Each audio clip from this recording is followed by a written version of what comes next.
Good afternoon, boys and girls. This is a reading from Junior Great Books, Book 1. The title of the story is A Game of Catch by Richard Wilbur. Monk and Glennie were playing catch on the side lawn of the firehouse when Sco caught sight of them. They were good at it, for seventh graders, as anyone could see right away. Monk, wearing a catcher's mitt, would lean easily sideways and back with one leg lifted and his throwing hand almost down to the grass, and then lob the white ball straight up into the sunlight. Glennie would shield his eyes with his left hand, and just as the ball fell past him, snag it with a little dart of his glove. Then he would burn the ball straight toward Monk, and it would spank into the round mitt and sit like a still life apple on a plate, until Monk flipped it over into his right hand, and with a negligent flick of his hanging arm, gave Glennie a fast grounder. They were going on and on like that, in a kind of slow-mannered, luxurious dance in the sun, their faces perfectly blank and entranced, when Glennie noticed Sco dawdling along the other side of the street and called hello to him.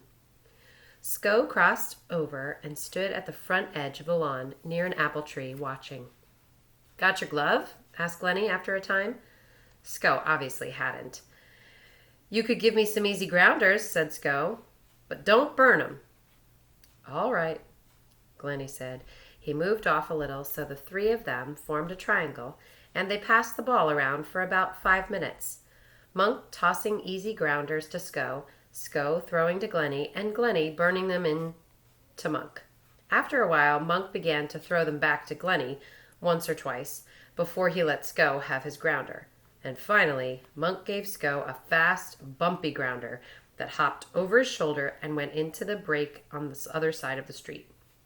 "Not so hard," called Sco as he ran across to get it. "You should have had it," Monk shouted. It took Sco a little while to find the ball among the ferns and dead leaves, and when he saw it, he grabbed it up and threw it toward Glennie.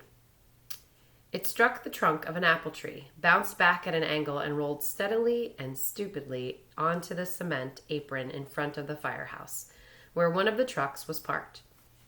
Sco ran hard and stopped it just before it rolled under the truck, and this time he carried it back to his former position on the lawn and threw it carefully to Glennie. "I got an idea," said Glennie. "Why don't Monk and I catch for 5 minutes more, and then you can borrow one of our gloves?" "That's all right with me," said Monk. He socked his fist into his mitt, and Glennie burned one in. "All right," Sco said, and went over and sat under the tree. There, in the shade, he watched them resume their skillful play. They threw lazily fast or lazily slow, high, low, or wide, and always handsomely, their expressions serene, changeless, and forgetful. When Monk missed a low backhand catch, he walked indolently after the ball and, hardly even looking, flung its sidearm for an imaginary pout. After a good while of this, Sco said, "Isn't it 5 minutes yet?" "One more to go," said Monk, with a fraction of a grin.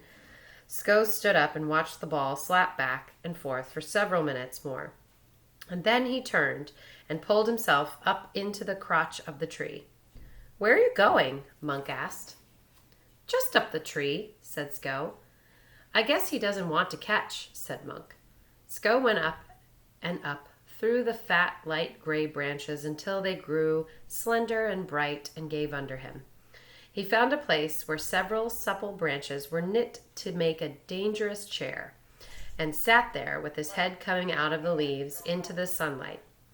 He could see the 2 other boys down below, the ball going back and forth between them as if they were bowling on the grass, and Glennie's crew-cut head looking like a sea urchin.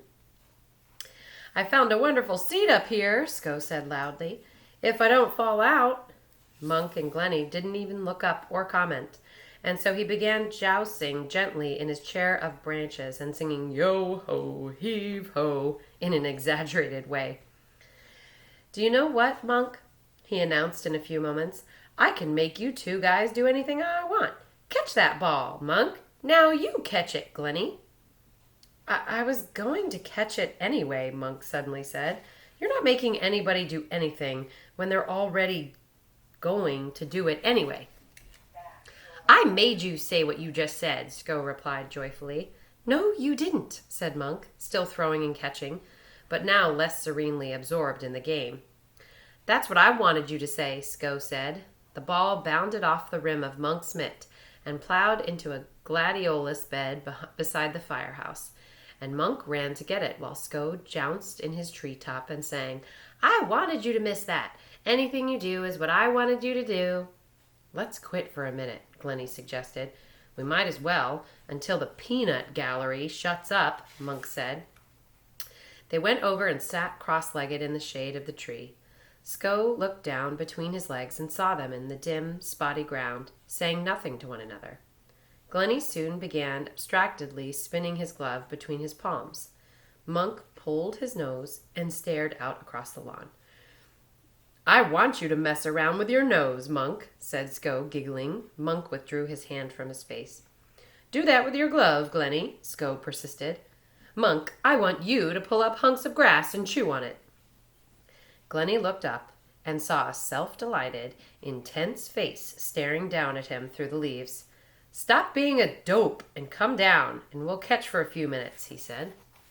Sko hesitated and then said, in a tentatively mocking voice, That's what I wanted you to say. All right, then nuts to you, said Glennie. Why don't you keep quiet and stop bothering people, Monk asked. I made you say that, Sko replied softly. Shut up, Monk said. I made you say that, and I want you to be standing there looking sore, and I want you to climb up the tree, and I'm making you do it. Monk was scrambling up through the branches, awkward in his haste, and getting snagged on twigs. His face was furious and foolish, and he kept telling Sko to shut up, shut up, shut up, while the other exuberant and panicky voice poured down upon his head. Now you shut up, or you'll be sorry, Monk said, breathing hard as he reached up and threatened to shake the cradle of slight branches in which Sko was sitting.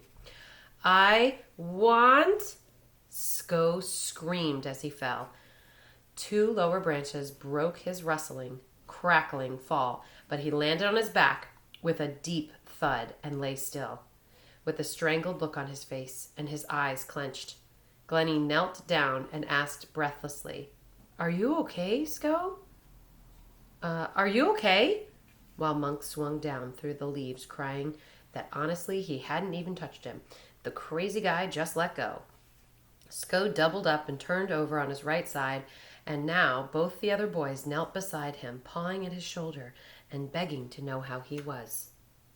Then Sko rolled away from them and sat partly up, still struggling to get his wind, but forcing a species of smile onto his face. I'm sorry, Sko, Monk said. I didn't mean to make you fall. Sko's voice came out weakly and gravely in gasps. I meant you to do it. You had to. You can't do anything unless I want you to. Glennie and Monk looked helplessly at him as he sat there, breathing a bit more easily and smiling fixedly with tears in his eyes. Then they picked up their gloves and the ball, walked over to the street, and went slowly away down the sidewalk, Monk punching his fist into the mitt, Glennie juggling the ball between glove and hand. From under the apple tree, Sko, still bent over, a little for lack of breath, croaked after them in triumph and misery. I want you to do whatever you're going to do for the rest of your life.